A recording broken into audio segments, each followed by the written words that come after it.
You so Inglewood. I don't know what that means. Tibbs or Doc. Wow, they both losing it, man. They both losing it. Oh, man. I'm going to have to say Tibbs. At least he can kind of still style his. You know, Doc only got one direction to go. He got to get the low cut with the lineup. That's all he can do with that.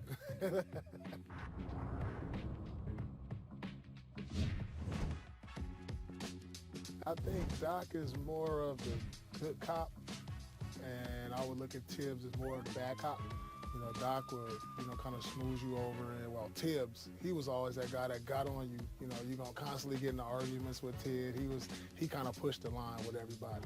Which guy would lose their voice faster? That's obvious, Doc.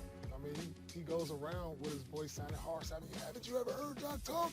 He talks like this. I make good points every once in a while. We got to get stops, and we got to get rebounds. Weak side, more alert, more talk.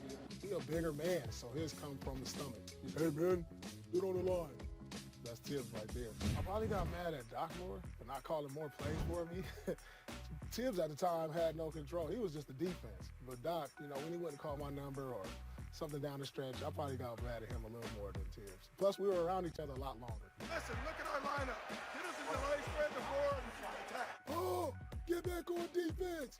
Run the lane, rebound. Doc screamed at me for everything. He thought I could do everything. I mean, I could sometime, but... Only sometimes? Sometimes. Well, I played for both of these guys. Doc for 3.5 years in Orlando, and I played for Tibbs when he was with the Rockets. You attest to this. Doc Rivers is by far gives the best pregame speech. Oh, my goodness. All times. Have you ready to run through a wall. He could be a preacher at a church. Seriously. Like, he he'll was get the you best at that. Every game? Every single game. He had you ready to run through the wall. Straight up. He was the best at that. I was like, dang. No doubt. That's no a gift. doubt. And he had a new one every year. Me and Doc been together so long.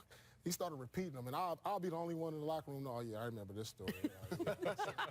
He said this about game 3, second round of playoffs. Let me go and hear this again.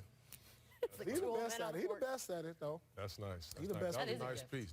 They work more for Paul in Boston than they did with the Clippers. Wow. And just like that. He had him in Orlando. I'm talking about the. He got Doc fired. Okay. Uh-oh. He got Doc fired in Orlando. Another guy who's gotten coaches wasn't Mac's fired. fault. Just kidding. Mac did all he could do. Like off the rails tonight. Dwight Howard looked a little more like the Superman of old the last 2 weeks. 20 points, 10 rebounds at least in 4 of the last 7 games. He'll be in the Hall of Fame with you, T-Mac. After the break, Zach Lowe explains how essential Steph Curry is to the Warriors' offensive system. That's next. Hey.